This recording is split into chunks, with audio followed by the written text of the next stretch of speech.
Assalamualaikum warahmatullahi wabarakatuh. Perkenalkan, nama saya Muhammad Rifki Taufikul Hafiz dengan NIM H1A1231170. Kelas F Fakultas Hukum Universitas Haloleo. Baik, saya akan menerangkan jawaban soal ujian tengah semester Teknologi Informasi tahun ajaran 2023 semester 1. Baik, soal pertama itu dalam Central Processing Unit atau CPU terdapat 4 komponen utama. Sebutkan keempat komponen CPU tersebut dan jelaskan fungsinya.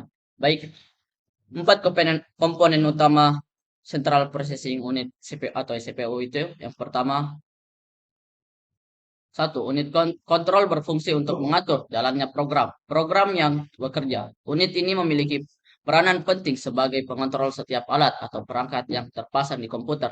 Unit inilah yang bertugas mengontrol komputer sehingga terjadi sinkronisasi kerja antara komponen satu dengan komponen lainnya dalam menjalankan fungsi atau operasinya.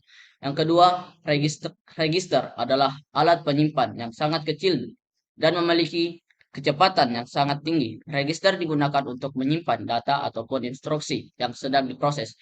Memori ini hampir sama dengan RAM, yaitu hanya bersifat sementara, yang biasanya digunakan untuk menyimpan data saat diolah ataupun data yang akan diolah selanjutnya. Baik, yang ketiga adalah ALU. Seperti yang telah disinggung sebelumnya, ALU berfungsi sebagai otak penghitung. ALU berfungsi untuk melakukan operasi aritmatika ataupun logika berdasarkan instruksi yang diberikan. ALU dibagi dua bagian, yaitu unit aritmatika dan unit logika. Maka dari itu ALU sering disebut unit bahasa. Baik, yang keempat, CPU interconnection adalah sistem koneksi dan bus yang menghubungkan komponen internal CPU, yaitu ALU, unit kontrol dan register dan juga dengan bus-bus eksternal CPU yang menghubungkan dengan sistem lainnya seperti memori utama, piranti, masukan atau keluaran. Baik, soal kedua, perbedaan freeware, shareware dan open source. Freeware merupakan perangkat lunak, aplikasi atau program dengan hak cipta yang dapat diunduh, diinstal, digunakan, dan dibagikan secara bebas. Perangkat lunak ini tersedia dan dapat digunakan oleh pengguna akhir tanpa dibebankan biaya tertentu. Contohnya, foto, Photoscape.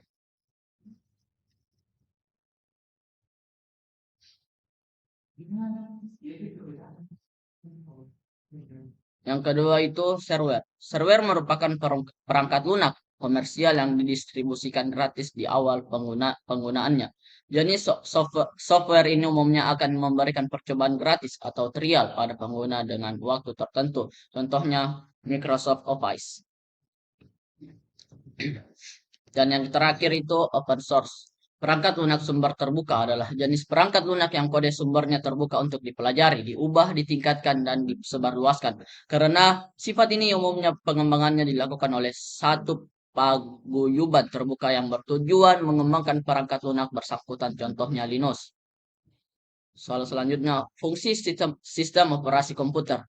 Yang pertama, manajemen sumber daya komputer. Yang kedua, sebagai aplikasi dasar perangkat. Yang ketiga, menghubungkan hardware. Yang keempat, mengoptimalkan fungsi perangkat. Dan yang terakhir, mengatur sistem kerja perangkat. 3 program aplikasi. Yang pertama, mengolah kata. Fungsi mengolah data dalam bentuk lembar kerja. Contoh, Microsoft Word, WordPad, Notepad, Google Docs, Printer, dan WPS Office. Yang kedua, pengolah data. Mengolah data berjumlah banyak yang disimpan dalam bentuk basis data. Misalnya, data pegawai, data barang, dan lainnya. Contoh, Microsoft Access dan Microsoft SQL. Yang terakhir, pengolah lembar kerja. Menyelesaikan pekerjaan dengan cara membuat dan mengolah atau memanipulasi lembar kerja yang dilakukan secara elektronik. Spreadsheet-nya berfungsi untuk membuat laporan keuangan penjualan pembelian, menghitung formula, membuat lembar kerja, dan masih banyak lagi. Contohnya Microsoft Excel, Xspread, OpenOffice, dan sebagiannya. Kerjasama antara prosesor dan memori dalam mengolah data pada komputer. Prosesor dan memori bekerja sama dalam mengolah data pada komputer. Prosesor bertugas melakukan operasi pengolahan data, sedangkan memori menyimpan data dan instruksi dari program yang sedang berjalan. Prosesor mengambil data dari memori, mengolahnya, dan menyimpan hasilnya kembali ke memori. Kerjasama efisien antara keduanya penting untuk kinerja komputer, memastikan bahwa data dapat diakses dan diproses dengan cepat, memungkinkan komputer menjalankan program dengan lancar dan merespon pengguna dengan cepat. Baik, itu saja yang saya dapat sampaikan. Lebih dan kurangnya mohon dimaafkan. Wabillahi taufiq wal hidayah. Wassalamualaikum warahmatullahi wabarakatuh.